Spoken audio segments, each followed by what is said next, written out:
Håndbollssambandet hever siden 2014 lagt stora dent av at menna landslisarbeidet.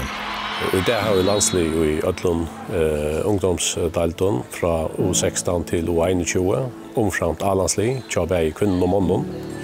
Og vi kunne si at urslittene til 17 årene har til tøyer vi helt fremover.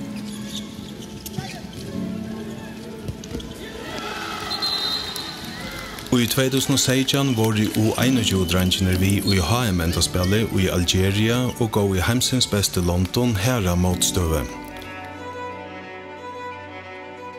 I 2019 vunnet U16-drengene European Open Cupping i Göteborg. Førjar baste vesttjående Sverige i finalene. A-landsliget av mannen hever i undankapping spalt jant imot Montenegro og tapt teperst imot Ukraina.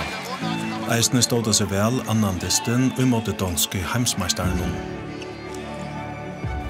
A-landsliget av kvinnen vann i 2016 forkapping i Grikalandet til EM-undankappingene vid Sigrun av Finlandet og Grikalandet.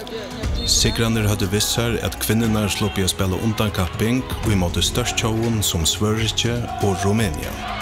Målet til oss ved landslisarbeid noen bæge av kvinner og mannssøyene at vi skulle være vi her som det ordentlig stortlet, og til å si at vi tar en enda spøl noen som og bæge til HM og EM.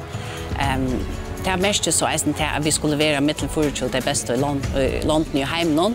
Det kan tidsas det sinter verlega fjerst, men vi talte at således som håndbollstrunde Førjun har utviklet seg de senaste årene, og så som vi har vært klare og til kappingarna vi har låtit i, så dette altså ikke også.